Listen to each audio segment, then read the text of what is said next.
Hello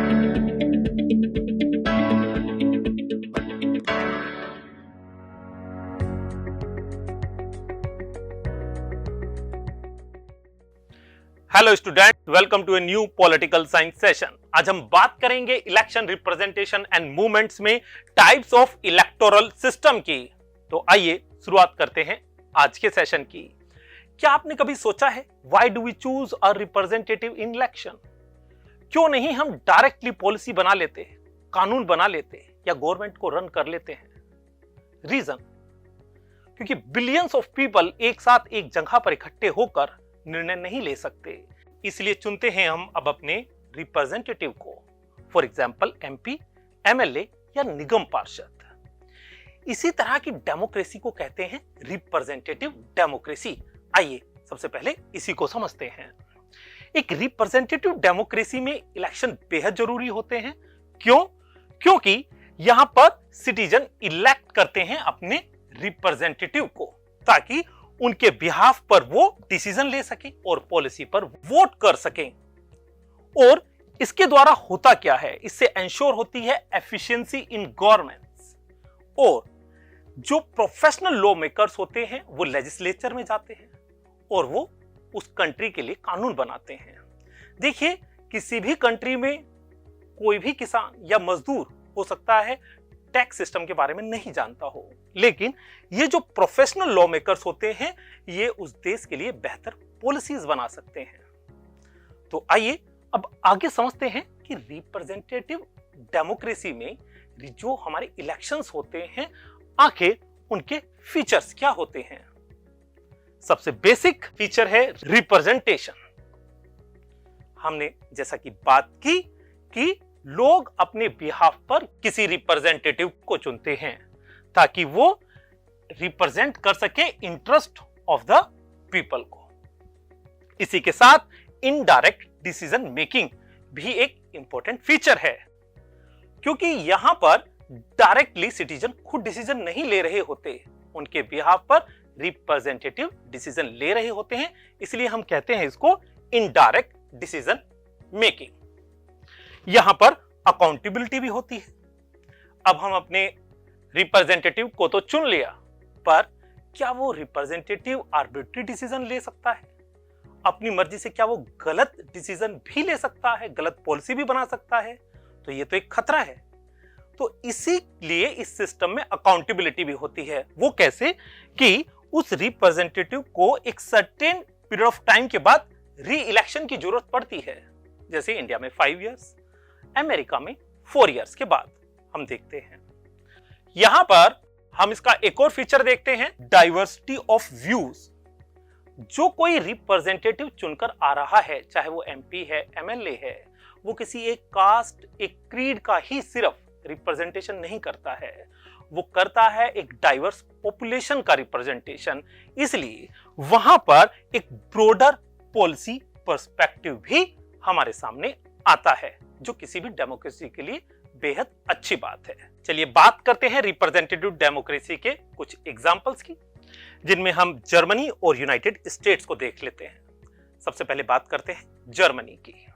Germany में mixed member proportional system use होता है, जहां पर सिटीजन वोट करते हैं पार्टीज को, और जिस प्रोपोर्शन में पार्टीज को वोट मिलते हैं उसी प्रोपोर्शन में उनको सीट्स एलोकेट होती हैं। इससे कुछ डिफरेंट तरीका है यूनाइटेड स्टेट्स में। वहां पर भी रिप्रेजेंटेटिव डेमोक्रेसी है, सिटीजन इलेक्ट करते हैं यहां पर लीडर्स को, यानी कि यूनाइटेड स्टेट्स में वो वोट दे रहे हैं अपने कैंडिडेट को। जर्मनी में वो वोट दे रहे थे पार्टीज को। आखिर ये डिफरेंस क्यों? ये डिफरेंस इसलिए क्योंकि इलेक्टोरल सिस्टम दोनों ही कंट्री में अलग अलग है। तो आइए इस कंफ्यूजन को भी दूर कर लेते हैं कि आखिर ये इलेक्टोरल सिस्टम होता क्या है। इलेक्टोरल सिस्टम दरअसल मेथड्स होते हैं जिसके द्वारा हम अपने रिप्रेजेंटेटिव को इलेक्ट करते हैं।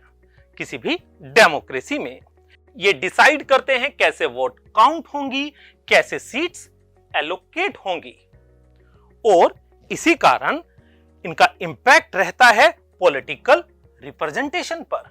क्या माइनॉरिटीज को रिप्रेजेंटेशन मिलेगा या पूरी तरह से नहीं मिल पाएगा? गवर्नमेंट की स्टेबिलिटी के ऊपर भी ये बहुत इंपैक्ट डालते हैं। क्या ज्यादा चांसेस हैं कोएलिशन गवर्नमेंट बनने के, जैसा अक्सर हम जर्मनी में देखते हैं, या फिर एक स्थिर गवर्नमेंट रहेगी? इसी के साथ वोटर पार्टिसिपेशन पर भी असर पड़ता है। तो इलेक्टोरल सिस्टम इतना इंपॉर्टेंट है, इसी का एक तरीका है एफपीटीपी। आइए उसको भी समझते हैं।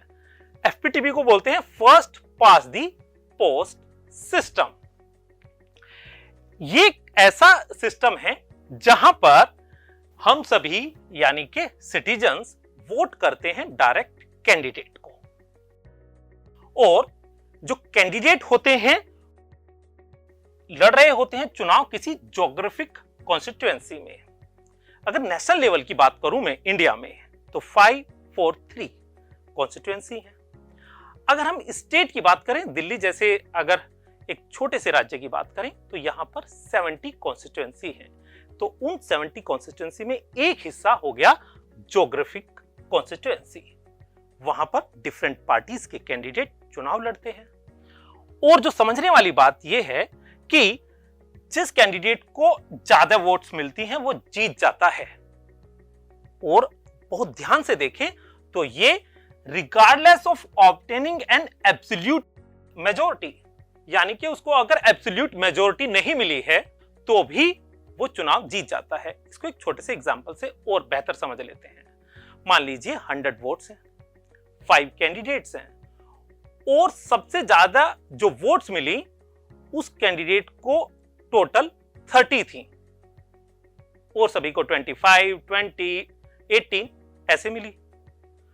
तो 30 वाला जीत जाएगा क्योंकि उसको सबसे ज्यादा वोट्स मिली, रिगार्डलेस उसको एब्सोल्यूट मेजॉरिटी वोट्स नहीं मिली। आइए इसके फीचर्स को और अच्छे से समझ लेते हैं। सबसे पहली बात, विनर्स टेक ऑल। जैसा कि अभी हमने बात की कि अगर 100 में से 30 वोट मिली तो वो चुनाव को जीत जाएगा।